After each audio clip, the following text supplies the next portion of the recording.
Hello जी, राम राम आप सभी को। जय छठी मैया की। छठी माता का दूसरा दिन का व्रत है। इतनी बारिश हो रही है, इतनी बारिश हो रही है हमारे छत्तीसगढ़ में कि क्या ही बताएं। शाम को पूरा सब कुछ पंडाल वगैरह भीग गया था। ये सुबह का टाइम मैं शूट कर रही हूँ। शाम को इतनी बारिश होने की वजह से और लाइट नहीं होने की वजह से मैंने नहीं किया था।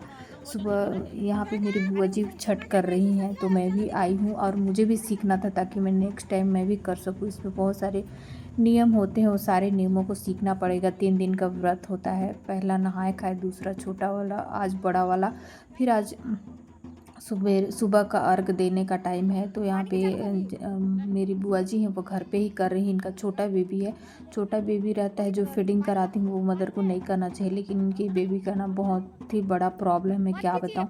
तो बुआ जी को करना पड़ा सडनली। तो इनकी कोई भी मान्यता रही होगी, मुझे नहीं पता, इनसे तो मैं उतना बात नहीं कर रही हूँ। तो बुआ जी को करना पड़ा, इनका छोटा बेबी है तो घर के पास ही कर रही हैं। हमारे यहाँ गांव में ना तालाब में किया जाता है, वहाँ छठ घाट बनाया गया है, लेकिन इनका घर दूर है और बेबी छोटा है तो घर के पास ही करेंगी। ये थोड़ा तालाब तालाब टाइप का बना दिया है। यहाँ पे ये मेरे चाचा हैं पीछे, इनके भाई।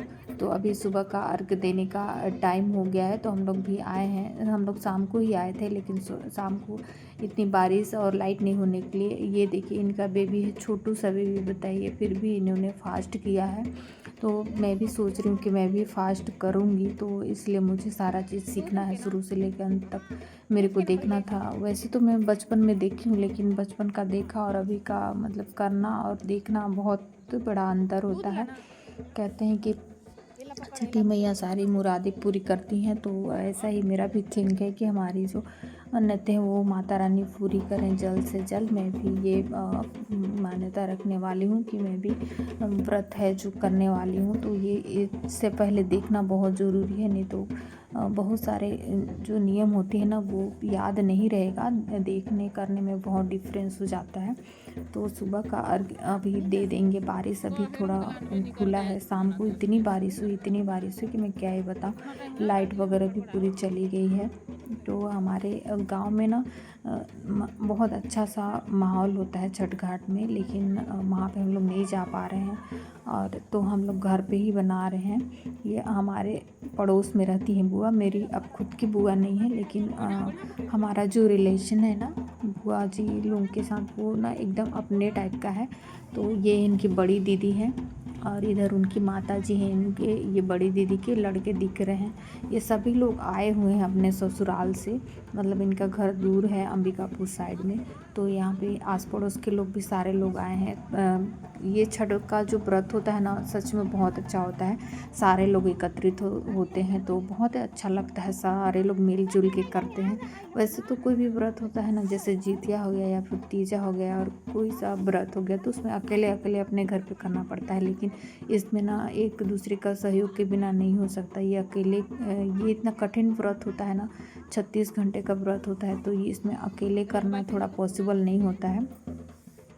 तो मैं भी सारा चीज़ यहाँ पे एक के बाद एक मतलब अपने वीडियो में रिकॉर्ड कर लेती हूँ, ताकि मुझे कुछ कुछ याद रहेगा, कुछ कुछ का सारा चीज़ याद रहेगा। सामग्री वगैरह पूरा मैंने एक एक चीज़ पूरा लिस्ट विस्ट बना के मैंने अपने अभी से ही रख लिया है, ताकि मुझे आगे मतलब याद रहे। मतलब मैं एक बार खोलूँ बुक तो मुझे दिख जाए सारा चीज़ और मुझे दिमाग में आ जाए कि ये चीज़ें लेनी है। इसकी शॉपिंग भी बहुत कठिन होता होगा, सारी चीज़ कोई भी चीज़ छूट ना जाए ऐसा वाला रहता है। तो यहाँ पे जो ये दिख रही है मेरी बड़ी मम्मी लोग इधर, ये सब हमारे बड़े सियाने हैं जो बैठे हैं, वो बता रहे हैं एक एक करके कि ऐसे करो वैसे करो।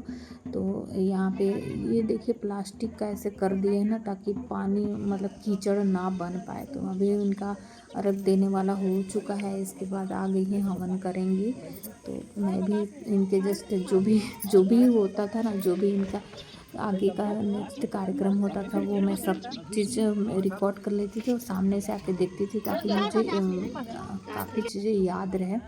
तो यहाँ पे ये हवन वगैरह कर ले रही हैं। लकड़ी आम का जो लकड़ी वो गीला हो गया था, तो यहाँ पे दादी कितनी मन्नतें मतलब कितनी कोशिश करने के बाद इनका जो आग है वो जल पाया है। तो यहाँ पे हवन वगैरह कर लिए हैं। अब प्रसाद का भी थोड़ा सा वो चढ़ा देंगे, केला वगैरह। इसमें जो ठेकुआ बनाए जाते हैं, देख रहे हैं प्रसाद चढ़ाया गया है ना, ये बहुत ज़्यादा टेस्टी होता है। ऊपर में चावल के लड्डू हैं, ये बहुत टेस्टी लगते हैं, मुझे तो सबसे बेस्ट यही लगते हैं, है ना। और इसमें है ना सीजन के सारे जो फ्रूट्स हैं ना वो चढ़ाए जाते हैं। ये प्रकृति का शायद पूजा होता है, मतलब ना किसी ये बोलते हैं ना मूर्ति वगैरह फ़ोटो वगैरह की पूजा नहीं होती है, तो ऐसा ही होता है। तो यहाँ पे इनका शायद हो चुका है, अब ये इनको बताया जा रहा है। इधर साइड में बैठी हमारे बुजुर्ग माताएं, वो बता रही हैं कि ऐसे ऐसे करते जाइए। तो अभी ये ना खोइचा बोलते हैं, मतलब आंचल का जो ये सामने वाला पल्लू होता है ना, उसमें ये प्रसाद को लेंगी और ये खुद मतलब प्रसाद खुद थोड़ा सा मतलब खाएंगी। इसके बाद सारे जो सुहागिन है ना उनको, मतलब सुहागिन और सारे लोगों को प्रसाद देंगी और जो बड़े हैं उनका आशीर्वाद लेंगी। और क्या बोलते हैं कि जो जिनकी शादियां हो गई है ना उनको सिंदूर नाक से लगाएंगी। तो यहाँ इनका भी पहला व्रत है ना, तो भाई सारा चीज़ पूछ पूछ के करना पड़ता है। वैसे तो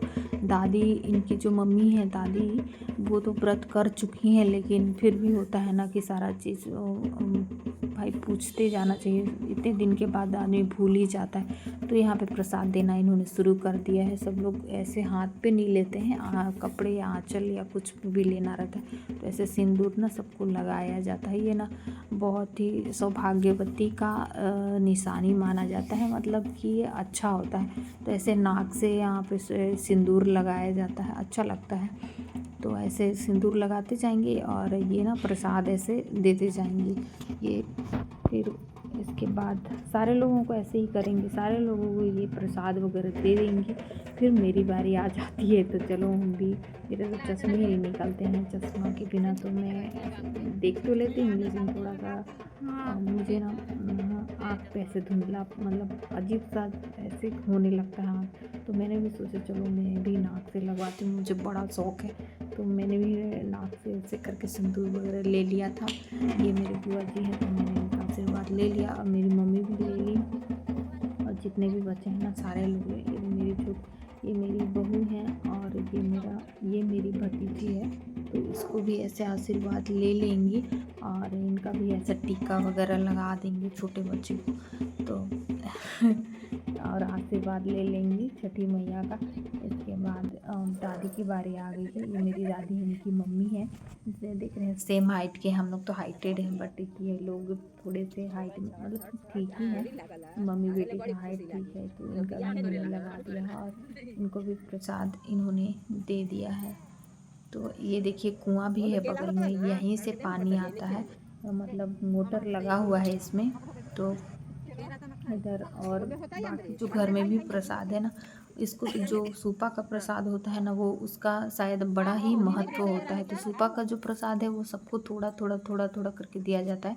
बाकी अंदर में और भी प्रसाद होता है ना, ये प्रसाद लेके आई है, ये भी साथ में बांटना होता है। तो ये प्रसाद बाद में थोड़ा मतलब ज़्यादा क्वांटिटी में इनको बांटना रहता है। ये मेरी बड़ी बुआ जी हैं, मतलब इनकी जो छठी माता की है ना, जो सिंदूर लगाई उनकी दीदी हैं। और इधर लगाने के बाद लास्ट उन्हीं का था, सबसे लास्ट में उन्होंने लगाया। फिर ये मेरे चाचा जी हैं, इनको फिर लेके आएंगे। फिर इनका यहाँ पे का सारा चीज़ ऑलमोस्ट हो गया। अब यहाँ पे ये जो सूपा है ना, उसको फिर सिर पे ढो के लेके जाएंगे। कहते हैं सिर पे ढो के ले जाया जाता है, ऐसे हाथ में पकड़ के नहीं ले जाया जाता है। अभी इतना मेरे को नहीं पता कि क्यों क्या कैसे, लेकिन शायद मैं हर जगह देखी हूँ ऐसे ही करके ले जाया जाता है। तो ये जो ब्लैक टी शर्ट पहना है ये बड़ी वाले बुआ का लड़का है। तो ये दादी बोल रही है भाई हमारा भी फ़ोटो ले लिया जाए। मैंने बोला चलिए हो जाएगा, कोई नहीं है। फिर इसके बाद जो भी सामान है उसको सब ले जाएंगे यहाँ से, मतलब जस्ट ये बगल में ही मतलब ऐसे लगा हुआ है घर, तो ज़्यादा दूर नहीं है। तो चलिए इनका हम लोग अंदर में इनको पहुँचा देते हैं। इसके बाद जाएंगे, क्योंकि हम लोग, मैं भी कल से आई हूँ ना, तो टाइम बहुत ज़्यादा हो चुका है, तो घर पे भी जाना है। तो लड़का बहुत खुश हो रहा है, सूपा उठा के बोल रहा है ले ली। मुझे तो बहुत अच्छा लग रहा है। चलो भाई आपको अंदर तक पहुंचा देती हूँ। पहुंचाने के बाद इसके बाद हम लोग भी चलेंगे प्रसाद वरसाद तो लेने के बाद। तो ये दोस्तों ये ना बहुत प्यारा होता है। हम लोग बचपन हमारा यही बीता है, जब हम लोग छोटे थे तो अक्सर आ जाया करते थे। देख रहे मिट्टी का घर, आंगन बीच में, ये अच्छा होता है। कच्चे के घर में बहुत मज़ा आता है, क्योंकि ठंडी के टाइम में ठंडी नहीं लगता है, गर्मी के टाइम में गर्मी नहीं लगता है। यहाँ पे मजाक चल रहा है कि नेक वगैरह लोगे क्या। तो फिर चलिए फिर अंदर पहुँचा देते हैं एक छठी मैया का। तो छठी मैया से यही आशीर्वाद लेंगे कि हमको भी आशीर्वाद दीजिए और नेक्स्ट टाइम हम लोग भी आपका उपवास रखें। Thank you.